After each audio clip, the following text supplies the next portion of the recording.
Are you worried about whether you'll have enough money to retire comfortably? Well, you're not alone. Millions of people are asking themselves the same question. But what if there was a simple rule that could help you determine how much money you need to save for retirement? Introducing the 4% rule. This widely used rule has been creating ripples in the financial industry for years, with a good track record for retirees. In this video, I'll break down the 4% rule, explaining how it works, and provide tips on how to apply it to your situation. You'll discover what precautions to take to ensure that you don't rely too heavily on this rule. Simply put, the 4% rule is a guideline for determining how much money you can safely withdraw from your retirement savings each year. The rule states that if you withdraw 4% of your retirement savings in the first year of retirement and then adjust that amount for inflation each year thereafter, your retirement savings should last for 30 years. Here's an example. Let's say you've been saving for retirement in an investment account such as a Roth IRA and you have amassed a sizable nest egg of $1 million. According to the 4% rule, you could safely withdraw $40,000 in the first year of retirement. However, the 4% rule is not a static formula. Beginning in the second year of retirement, you'll need to adjust the amount you withdraw for inflation. For instance, if the inflation is 2%, you'll be able to withdraw $40,800 in the following year. Conversely, if inflation drops by 2%, which is rare but possible, you would need to withdraw less than the previous year, like in our example where you would withdraw $39,200. And this is a common misconception people run into. The 4% rule does not mean you need to withdraw 4% of your portfolio's value each year. No.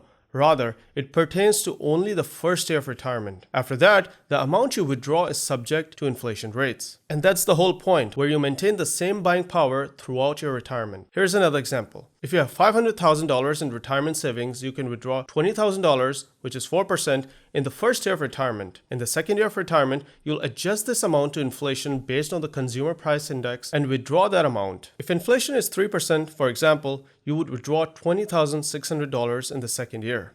Now, it's a very bold statement that if you use the 4% rule, you will not run out of money in retirement. So what is the basis of this bold statement? The 4% rule was first introduced in 1994 by William Bengen, a financial planner who analyzed historical market data to determine a safe withdrawal rate for retirement. In his analysis, he used the actual market returns from 1926 through 1992. And what he found was that a 4% withdrawal rate would have been sustainable for a 30-year retirement period. Although William Bengen did not actually come up with the term the 4% rule, the rule is derived from his research findings. Here are the results of his research. Instead of 4%, if he withdrew 3%, all portfolios that were researched lasted 50 years. With the 4% withdrawal rate, or the 4% rule, most portfolios lasted 50 years or more. Some portfolios fell short of 50 years, but they still lasted over 35 years. The 5% withdrawal rate resulted in more than half of portfolios being depleted in less than 50 years, with the worst performing portfolios lasting no more than 20 years. Similarly, when using a 6% withdrawal rate,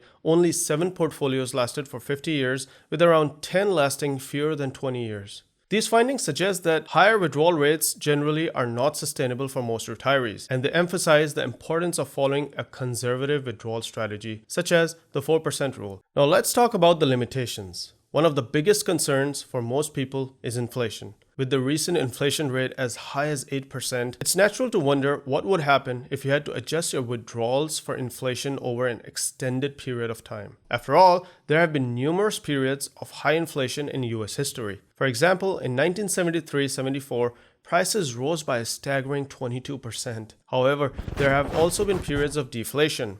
The point is, inflation is a wild card. While it has typically been around 2 to 3% in the past, there's always a possibility that it could be much higher in the future. Secondly, in his research, Bengen did not consider how much money you might lose to investment fees when you retire. If you manage your own investments using low-cost funds, the fees you pay won't matter much. But if you hire an investment advisor, you might end up losing a lot in fees, which could affect how much you can withdraw from your retirement savings each year. Financial advisors usually charge 1% every year of the money you have saved. And if they invest in expensive mutual funds that charge, let's say, an additional 0.75%, the fees can quickly add up. This can make it harder for you to follow the 4% rule. Third, and perhaps the most important, we just don't know if the stock market will continue to return 10% on average per year. It could be 9%, it could be more than 10%. We just don't know. On top of that, imagine that someone retires when the market is performing poorly, and the poor market returns in the early year of retirement can exhaust a portfolio before 30 years. On the other hand,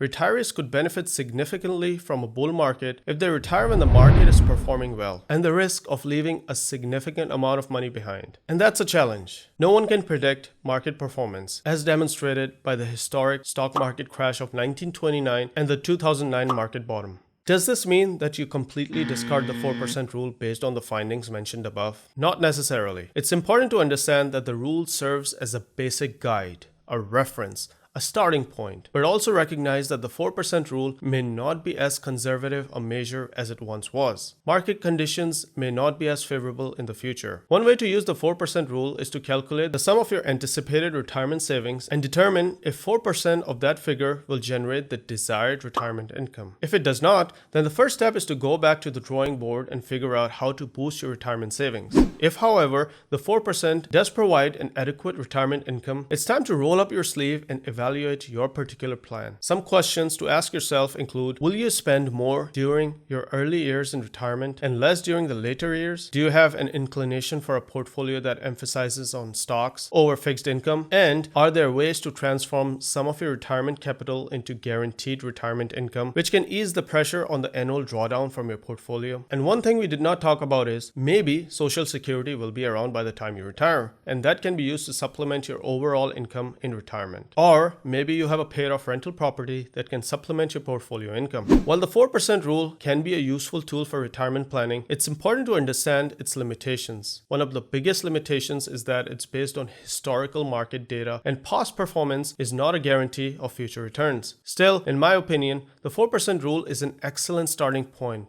but it's not the final solution.